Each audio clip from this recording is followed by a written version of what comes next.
Well, I can't believe it. The third installment of vocabulary. Amazing. Here we go. There's only 10 words this time, and a lot of them are familiar to you already. I think it'll be one of your better tests. So listen, because I'll give you a lot of hints on how to match these up good later as you're getting familiar with these. So here we go. First word is slope. You guys should already know pretty much what slope is, the rate of change between any 2 points on a line. So you find out what the change of y is and what the change of x is. Another word for the change, as you guys remember probably, is rise. You see how much it goes up and run. Wow, that's good writing, Fresco. Okay, so this is your rise, this is your run. It's written as a fraction. So this one would be from -1 to 3 would be 4. And then from -2 to 4 would be a change of 6. So you write the slope as a fraction, the rise over the run. Cool.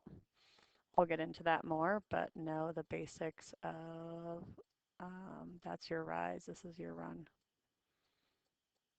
The basics of slope from this. So here we go, next word, x-intercept.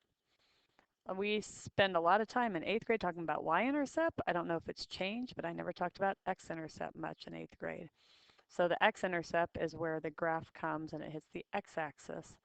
It can tell us a lot about what's going on. It is an ordered pair.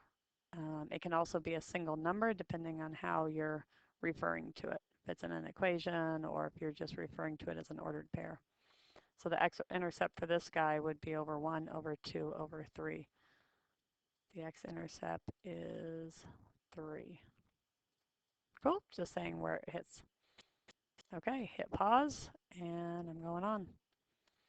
Y-intercept is the y-coordinate of a point where the graph crosses the y-axis. So here's this graph, boom, boom, boom, boom, boom. It hits right here at 2, so the y-intercept we say is at 2, or is it 2, 0, or 0, 2, excuse me. So this guy would be at the point 0, 2. We'll be really explicit if it should be a single number, if it should be an ordered pair. I usually like it as an ordered pair better than a single number. Look at how similar these two definitions are. The x-coordinate of a point where the graph crosses the x-axis, the y-coordinate of a point where the graph crosses the y-axis. You should be able to match those two up. And slope should be good.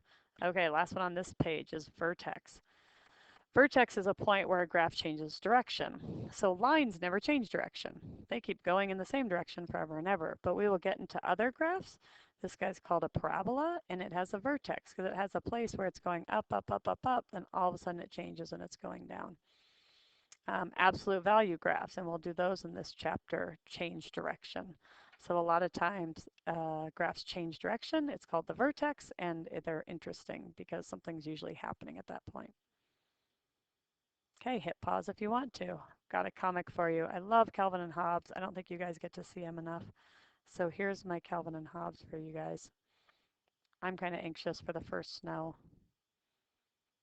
This poor kid has some issues, should probably see a psychologist at some point. But if those are the kinds of snowmen he's making, some of you will want to go do that in your front yards now.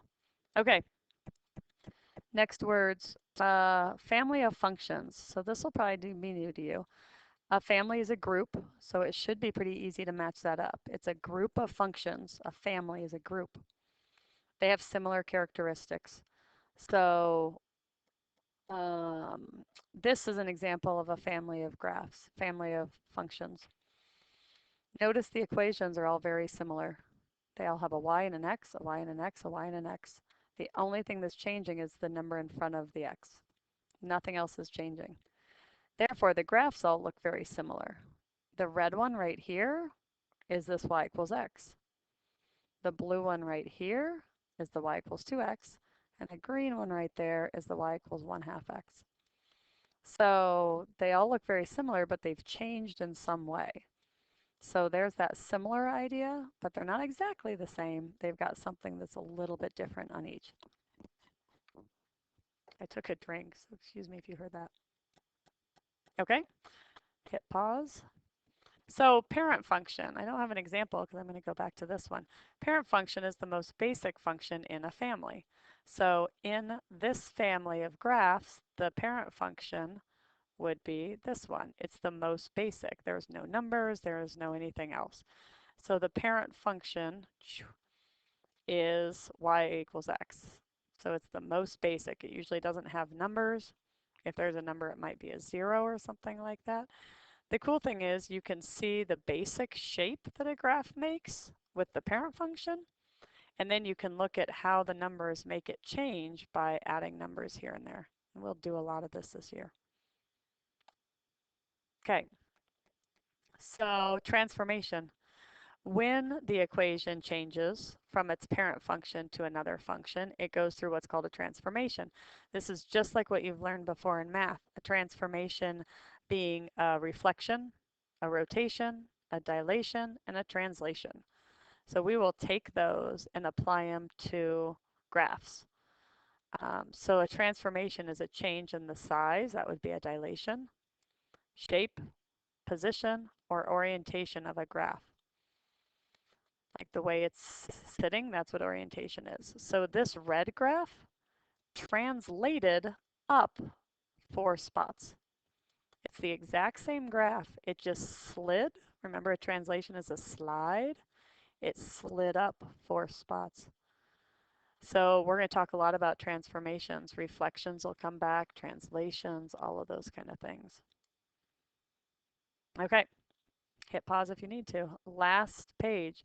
So right before standard form, put a star right above the word standard form and I'll give you extra credit. That means that you actually listened to this and did everything that you should do. So the bonus point for today's vocabulary is to put, and I'm not going to do it right now because some people don't listen and just watch, but put a star right above standard form.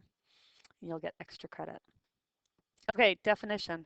An equation written in a way that is often common in real life and will have x and y on the same side of the equation.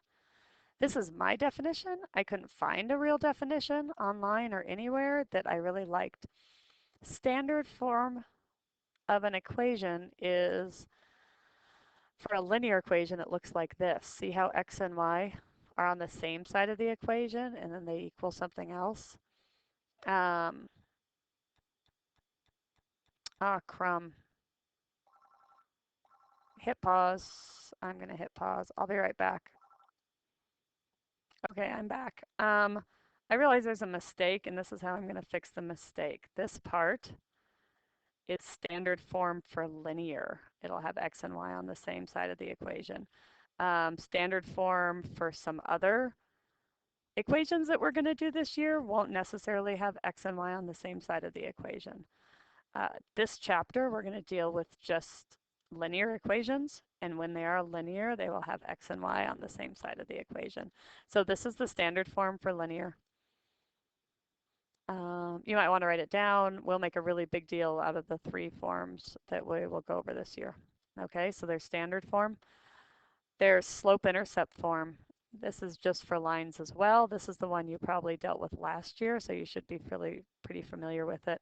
It's where you put the slope in here and the y-intercept in here, so you can tell what the rise and run is and what the y-intercept is right from the equation. It's always in y equals mx plus b. Standard form, the x and the y are on the same side, and this is a constant that's on the other side. And the last form, notice these are all forms. So if you can keep these separate, they all start with an equation written in the way.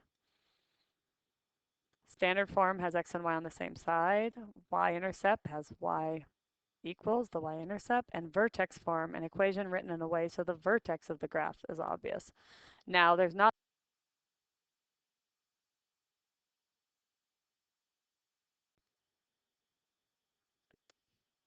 there's not a there's not a vertex in a straight line.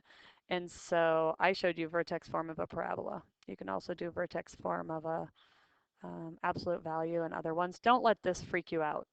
By the end of the year, you'll be good to go with this. Okay, but right now, don't let that freak you out. Just know the reason I wanted to put all 3 of these on here is there are different ways you can write the same equation. One is called standard form, one is slope intercept form, one is vertex form. We might even do another type. Okay, I feel like the end was kind of messy. I hope you've got that. There's those three types that will be on the test.